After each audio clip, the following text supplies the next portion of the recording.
Don't be silly, they say. Nothing important ever happens on a go-home show, they say, especially not a go-home Smackdown the night before a premium live event in the same city and building as the PLE. It's just set up for the PLE in all the angles.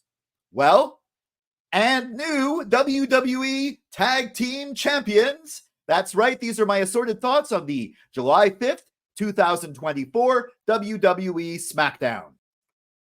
Welcome to Silo Voice Wrestling on YouTube and the Silo Voice Wrestling podcast, wherever you get your podcasts. I'm Jason C. McLean. Make sure you like, share, subscribe, and of course, ring that bell for notifications to get all my wrestling hot takes, cold takes, simmering takes, wrestling opinion pieces, predictions like my Money in the Bank predictions, reviews of WWE premium live events like my Money in the Bank review, which should be coming soon, and of course, assorted thoughts on Raw and SmackDown. Now, this was the go-home SmackDown for Money in the Bank, and it was in the Scotiabank Arena in Toronto, the same venue as Money in the Bank. Toronto, Ontario, Canada, that is. I don't feel the need to say that because I'm also Canadian. I live in Montreal. Anyways, let's start at the end. Well, almost the end.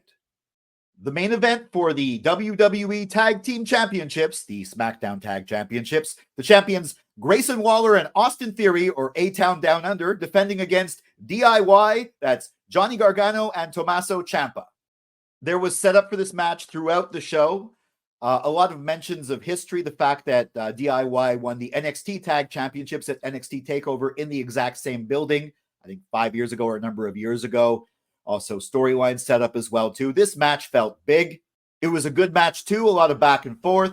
Wasn't that long a match, but it had enough time for some good storytelling, namely the in-match story of how Austin Theory was basically saving Grayson Waller to his own detriment. It ended up with Gargano trying to submit Waller. Waller was about to tap until Austin Theory stopped him from tapping. And then Ciampa got Theory in the submission hold as well, too. Waller tapped. Actually, they both tapped, but Waller was the one that counted. Ding, ding, ding. And new WWE Tag Team Champions, DIY. Celebration, fireworks, a great end to the show. It wasn't the actual end, more on that later, but it was the in-ring end. Good to see. I like the fact that this happened on a go-home show, giving some meaning to these shows, so it's not just something you watch for setup. But also, I like the fact that Triple H really seems to be into his old NXT booking and also history. If there's one man who remembers history, it's him.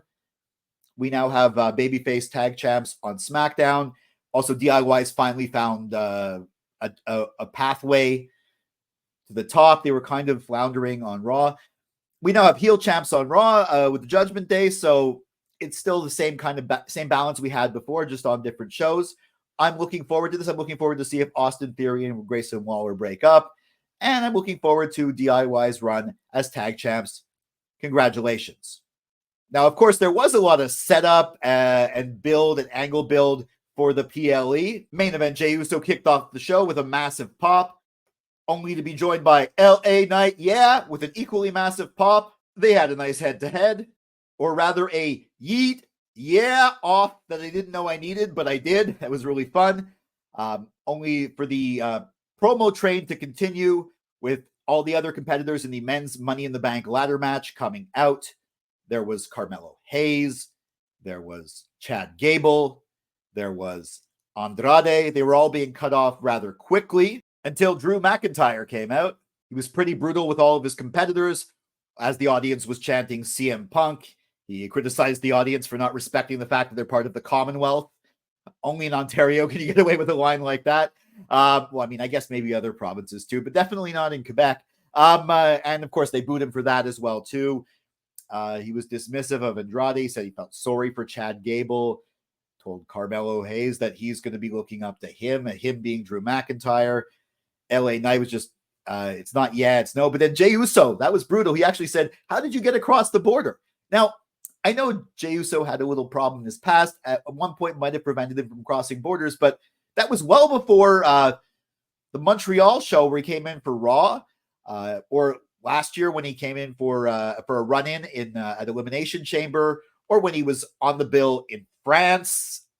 I think he can travel internationally. I didn't know it was all of a sudden a problem. Maybe the Canadian border is different in Ontario. I don't know. Anyways, I think that was just maybe a nice dig from Drew at the person he probably hates the most in character on that stage, who's Jey Uso. It led to some physicality, eventually leaving once again main event Jey Uso and LA Knight alone in the ring, reinforcing what is probably the biggest babyface showdown in this match, maybe the big showdown in this match. Of course, watch my Money in the Bank prediction video to see what I think is going to happen. But I think this was a very good way to start the show. Yeah, they've done promo trains like this before. They always do it when they have multi-person matches, but still it was fun, well executed, and a good way to kick off Raw. And of course, they brought the women's Money in the Bank ladder match participants into it as well, too. As Chelsea Green was talking to Bayley backstage, Piper Niven attacked the WWE Women's Champion, leading to a match between Bayley and Niven. The match was decent with some back and forth. Bayley, of course, won. Of course, that's after all the other competitors in the match got into it. Chelsea Green was already out there with Piper. Naomi was already out there with Bayley. The three Raw competitors, Io Sky, Zoe Stark, and Lyra Valkyria, were all sitting at ringside, and they hopped the barricade near the end. Tiffany Stratton, of course, came down as well, too. And Stratton ended up doing a prettiest moonsault outside of the ring, flattening most of the field. It was some fun action. And after the match, Nia Jax showed up, flattened Bayley. Michin or Miriam saved Bayley with some kendo sticks, kicking Jax out of the ring to leave Bayley, the champion, with Naomi, her friend, very reflective. This was a good way to get some of the women not involved in the Money in the Bank match into the picture, remind everybody in Toronto and everywhere that Bayley's still the champion, and these are the other women involved. Nia Jax might be champion. Michin, we haven't forgotten about her. And also, I like how they're still setting up for a potential heel turn for Naomi, whether she wins Money in the Bank or not, versus Bayley. Again, see my predictions video for that. This was yes, again, kind of predictable, but still an important thing to have on this go-home show. They also set up the six-man tag and the bloodline angle. And while this started conventionally with Kevin Owens coming out first, followed by Randy Orton, followed by Cody Rhodes. Cody Rhodes doing his "What do you want to talk about?" promo, setting up their match against the Bloodline. Randy Orton saying he wants it to end with an RKO. But then it got really emotional and actually very, I think, very powerful. Kevin Owens told a real story as to how his mother was in the hospital, and for the past 4 days, he's been at the hospital in Quebec, and she's still fighting. No, obviously no details, but like he said that he could have taken the night off, probably taken Money in the Bank off. People backstage wouldn't have minded, neither would the crowd, but his mother would have minded. He talked about how his mother wants him to go out there and fight, and it was just very emotional, powerful, and real. It adds another dimension to the match, but also, I mean, good on KO for following his mother's wishes, and at the same time, maybe getting out some of his frustrations with the situation in the ring. It was really sad. More power to you, Kevin. Obviously, the best to you and your family.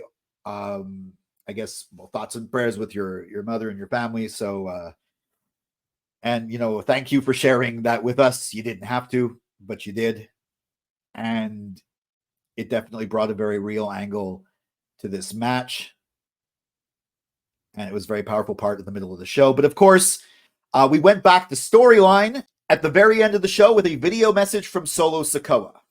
And when I say very end, I mean very end. This was literally in the last, I think, 4 minutes of the show after the tag titles changed hands. Solo was dimly lit. There were other members of his new bloodline with him. He basically, for the first time, said that, no, Roman Reigns failed. I'm the tribal chief. If he wants to take it back, if he wants to take the Ula Fala back, he has to come and get it. And he, as the new tribal chief, was going to take back their championship from Cody Rhodes, and that's why he was gunning for Cody Rhodes. Okay, so they've admitted it. Roman, there's going to be a bloodline civil war. Roman's going to come back with probably Jimmy Uso and Jey Uso, maybe somebody else, who knows, Paul Heyman, obviously, maybe some of these new members of the family that are rumored to have been signed but haven't shown up yet. Obviously, Jacob Fatu is a huge, his Solo's enforcer is huge. I wonder if Solo's going to get his own wise man. People online have mentioned various choices. Jim Cornette, just for the verbal battle with Paul Heyman. I saw somebody mention William Regal. That would be interesting. Somebody even hinted Jesse Ventura. I don't know about that one, but that would still be very interesting. Yeah, this storyline's very interesting. I think some major development's going to happen at Money in the Bank, and it was good that they teased it in this episode of SmackDown, and they advanced that story, albeit slightly, but they not as much as last week, which was major, but just a little bit. We also got Bianca Belair and Jade Cargill asserting their dominance over Indy Hartwell and Candice LeRae. Maybe this won't be a feud. It's just bringing them back to the tag title picture. We also got the Street Profits with B-Fab defeating Pretty Deadly on their return. I guess it's okay to beat those guys on the return. They're probably supposed to lose a lot anyway, so it was a fun match. And overall, that's how I saw the Money in the Bank Go Home SmackDown for July 5th, 2024. Do you agree with my takes? Some of them, all of them, none of them? Is there anything you think I should have included? Let me know in the comments. Follow at Silo Wrestling on X, at SVS Reviews on Instagram and Facebook, and me at Jason C. McLean on X and Instagram. And of course, make sure you like, share, subscribe, and ring that bell for notifications. You're going to get my Money in the Bank review, assorted thoughts on Raw and SmackDown, some opinion videos, all good stuff coming down the pipe. I'm recording this, by the way, I didn't say this at the beginning, on the 6th of July in the afternoon, so I'm going to watch Money in the Bank tonight, and that should be a good one. For Silo Voice Studios in Montreal, I'm Jason C. McLean.